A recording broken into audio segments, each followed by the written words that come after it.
Okay, let's unpack this. If you close your eyes for a second and, picture it.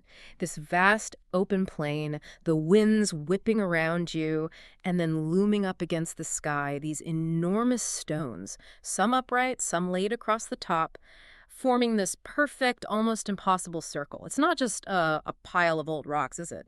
This is Stonehenge. It feels ancient, completely mysterious, and, well, honestly, a little bit baffling. So we've gathered together a whole stack of research, historical notes, some really wild findings, actually, to do a proper deep dive into Stonehenge. Our mission today, trying to cut through some of the noise, pull out the most fascinating bits from these sources, and really wrestle with the big questions that still puzzle us about this, well, iconic landmark. What did they build? How on earth did they build it? And maybe the biggest one, why did they go to all that incredible trouble? Absolutely. And we're setting the scene in Wiltshire, England. That's about 90 miles west of London for perspective. What you see standing there today, the core of it, was put together between, roughly 4,650, 100 years ago. Wow. Okay, so just think about that timeline for a second that's contemporary with the Great Pyramids of Egypt being built. Exactly. And this was a time when metal tools were, pretty rare. The wheel wasn't even really a common thing for transport yet. And yet there it is, this incredible achievement. It is indeed a UNESCO World Heritage Site, no less. And, at its simplest, it is a ring of massive stones. But as the sources we've looked at highlight, the stones themselves, that's where the story of ingenuity and, well, mystery really begins. You're basically looking at two main types of stone they used. First off, the sarsen stones. Now, these are the giants, huge sandstone blocks, each one weighing somewhere between, say, 20 and 40 tons. Some stand up to 23 feet tall. 40 tons. Yeah, huge. They form that really impressive outer circle. And crucially, the lintels, those are the horizontal stones balanced right on top. And one detail the sources really emphasize is the clever carpentry involved. They used mortise and tenon joints. Yeah, essentially like pegs fitted into holes, carved into the stone to connect those lintels securely. Yeah. And it's been described quite effectively, I think, as sort of prehistoric Lego. Allowed them to build these stable, raised structures. Right. Prehistoric Lego. I like that. And these sarsens, the sources say they came from about 25 miles away. Okay, 25 miles. Still a long way for a 40-ton block. Oh, absolutely. And then you have the blue stones. These are quite a bit smaller, maybe 2 to 4 tons each. They have this intriguing quality. They turn a sort of faint blue when they get wet. They form the inner circle and that horseshoe shape you see inside the main sarsen ring. But here's a key thing from the sources. Their origin point, the Preseli Hills in Wales. Wales, how far is that? That's a distance of about 200 miles. 200 miles for stones weighing several tons. Precisely. And let's not forget the solitary heel stone as well. It's a single 35-ton block standing just outside the main circle. And its placement is really specific. It lines up perfectly with the sunrise on the summer solstice. Okay, so 25 miles for a 40-ton rock, 200 miles for a 4-ton rock. I mean, honestly, sometimes just trying to get a new refrigerator delivered feels like a major logistical headache today. Imagine moving a 40-ton stone with no paved roads, no engine. It completely reframes what we think of as difficult, doesn't it? It really does. And the sources also make a really important point. Stonehenge isn't actually the only stone circle in Britain. There are over 1,000 of them scattered all across the landscape. 1,000? Wow. Yeah, but the material we looked at pretty much calls Stonehenge the absolute rock star of the bunch. Most of the others are simpler rings, just upright stones. Stonehenge's sheer scale, its complex arrangement, and especially those connected lintels, that Lego aspect makes it unique. It's a level of engineering and, frankly, ambition you just don't see elsewhere. Okay, so we have this incredible structure built from stones hauled these unbelievable distances. The next question that just leaps out is the how. How did Neolithic people living, 5,000 years ago without any modern tech we'd recognize, no cranes, no trucks, not even widespread use of the wheel for transport, how did they manage to build something like this? That really is the core engineering puzzle, isn't it? The sources explore the likely methods based on archaeological evidence and even some modern attempts to replicate these feats. So for splitting those massive sarsen stones from the bedrock, it's believed they probably used wooden wedges, hammered them into natural cracks in the rock. Right. Then, by repeatedly soaking the wedges with water, the expanding wood would eventually, force the stone to crack free. Clever stuff. Yeah. Moving them, well, that would have been a whole other challenge. Rolling them on logs is one theory, probably for shorter distances over fairly flat ground. Dragging them with ropes, strong ropes made from plant fibers, using sheer manpower, maybe levers. That must have been essential too. Okay, manpower and ropes. And for the really long hauls, especially for those Welsh bluestones coming 200 miles, uh, transport over water seems crucial. Using rafts, perhaps bringing them down rivers, maybe along the coast. Right, rafts make sense for part of it. But just when you think you've kind of racked your head around the difficulty of 200 Hmm. miles, there's a recent discovery, published in Nature just in August 2024. And it completely resets the scale again. It's about the altar stone. It's a 6-ton slab right at the heart of Stonehenge. Yeah, altar stone. A chemical analysis of that stone. Well, didn't match anything local. Didn't even match Wales. It matched rock types found way up in northeast Scotland. Wait, northeast Scotland, how far is that? It is a mind-boggling distance. We are talking around 750 miles away for 700. a 6-ton stone. 750 miles. Okay, let's try to put that in perspective. One of the sources use an analogy like, that's like dragging a small car from, say, New York City all the way to Chicago. But doing it across, rough, undeveloped terrain, maybe over mountains, probably involving serious water crossings, Yeah. all without anything like a modern vehicle. Exactly. It suggests incredible long-distance navigation skills, Okay. likely involving complex sea travel, possibly across some very choppy waters, and, well, just a level of sustained dedication, maybe multi-generational commitment to this project that is almost impossible for us to fully grasp today.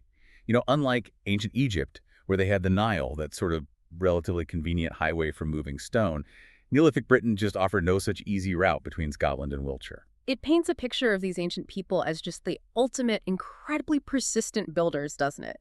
The sheer determination needed just to get that one stone 750 miles. Yeah. It's just stunning.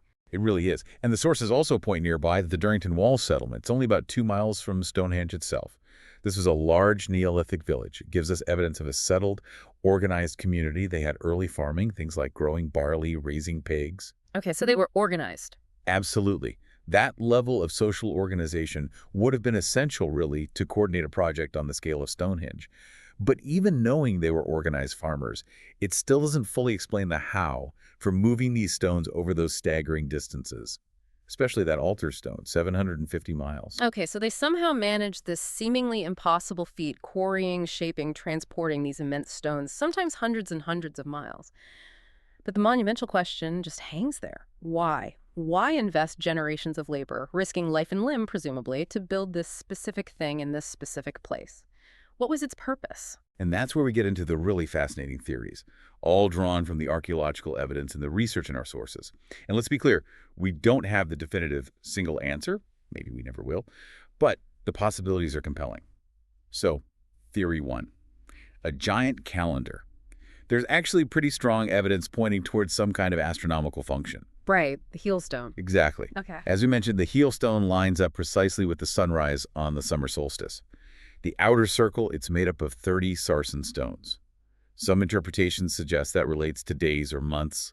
Other stones might mark movements of the sun and moon, perhaps suggesting a pretty sophisticated understanding, maybe capable of tracking a 365-day year, maybe even accounting for leap years. So if that's true, the purpose could have been vital for tracking seasons, essential for farming, maybe, or timing big festivals. Yes, well, someone called it a Neolithic Coachella, maybe built to track the perfect dates for huge outdoor parties or important ceremonies. Neolithic Coachella, okay. Knowing when to plant, when to harvest, or, when the whole community needed to gather for something significant. Then there's theory 2, a sacred burial ground. This is another one with significant archaeological support. Excavations have uncovered a substantial number of cremated human remains, mostly adult males, actually, buried both within the monument and around it over several centuries. Burials, okay. The sources mention some quite poignant findings, too, like one burial containing a body with a stone arrowhead actually lodged in its spine, suggesting natural violence or maybe even ritual sacrifice. We don't know for sure. Wow. They've also found evidence of large-scale feasting, significant amounts of animal bones, particularly pigs, and they all seem to have been slaughtered at roughly the same age. Right, suggesting big planned events. Exactly, indicating large, maybe seasonal communal meals, perhaps held in the autumn.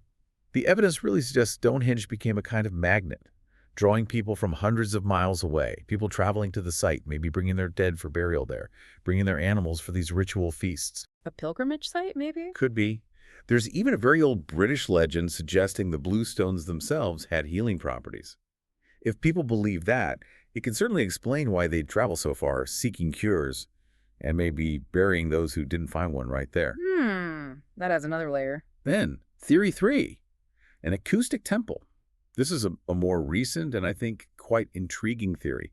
It's based on analysis of the sonic properties of the stones themselves.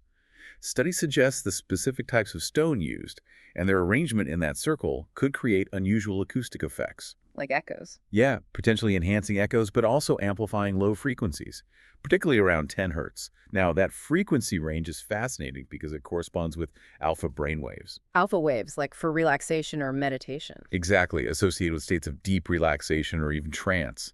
So the idea is the site might have been designed for rituals involving chanting, drumming, other sounds to help induce altered states of consciousness, making the experience inside the circle profoundly impactful. So it wasn't just a visual thing or a physical space. It was like an ancient surround sound system designed for spiritual experiences. Or maybe the world's oldest purpose-built acoustic environment for sonic rituals. Yeah. It's certainly a powerful idea connecting the physical structure to the human experience of sound, consciousness, and ritual. And of course, you can't really talk about Stonehenge theories without at least acknowledging the more imaginative ones, right? The fringe ideas that kind of capture popular culture. Oh, sure. Aliens building it, lost technology from Atlantis, or the legend of Merlin the Wizard just magically transporting the stones. Right.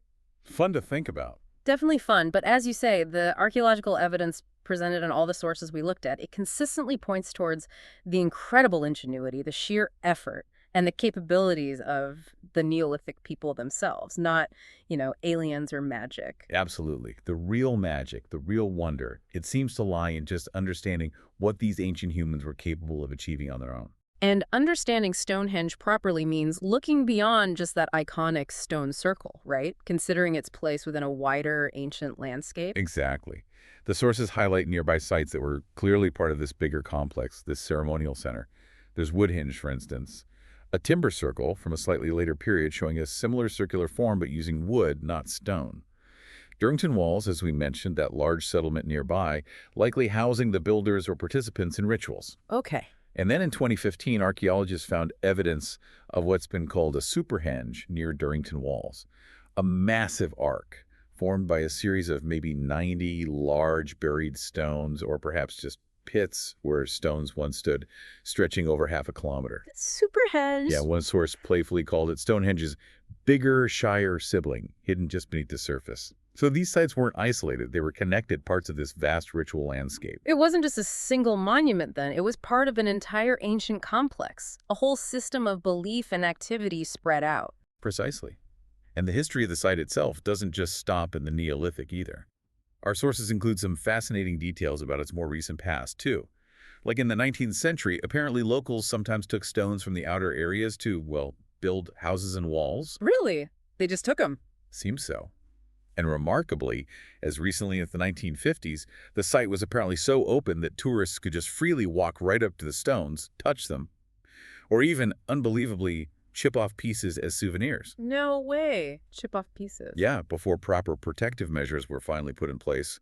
Sounds like a bit of the Wild West of archaeology, as one source put it. Wow, that's something. And for a quirky modern footnote, there's even a full-scale concrete replica of Stonehenge. It's in Washington State, in the U.S., built back in 1918 by a guy named Sam Hill as a memorial to World War I soldiers. A concrete Stonehenge, a kind of modern stunt double, perhaps. Maybe.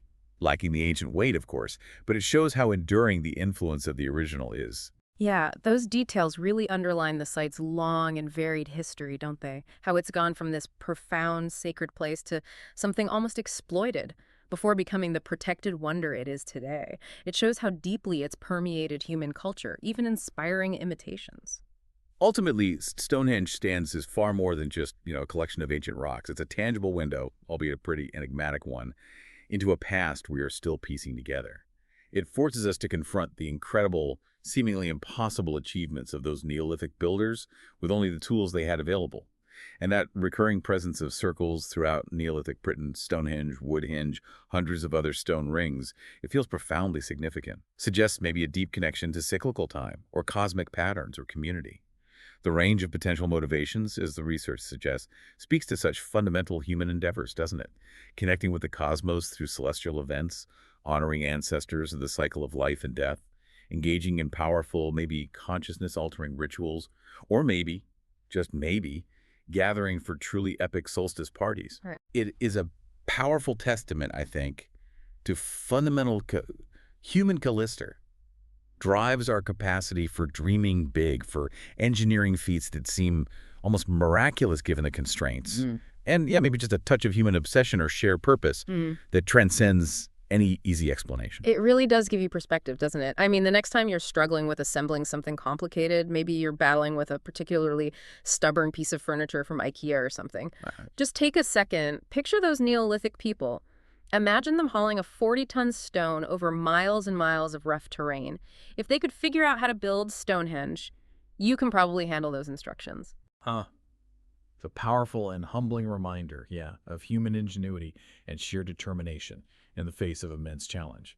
So, in this deep dive, we've journeyed from really understanding the sheer scale and the diverse origins of the stones themselves, tackled the baffling challenges of how they might have built it, explored the most compelling theories about its purpose from calendar to burial ground to acoustic temple, and we've placed it within its wider historical and landscape context, right up to its modern presence and influence. And as we wrap up this deep dive, here is something for you to maybe continue pondering. Just consider the immense, seemingly irrational effort that was poured into building Stonehenge, particularly that astonishing journey of stones like the altar stone, coming from 750 miles away. What is that level of dedication, that willingness to invest potentially generations in a single monumental project? What does that tell us about the beliefs, the social structures, the driving forces of these ancient people? What on earth compelled them to undertake something so incredibly difficult and on such a massive scale? It really pushes us to think deeply about the very essence of human endeavor, then and now, and what we're truly willing to strive for, even when the reasons feel almost completely lost to time.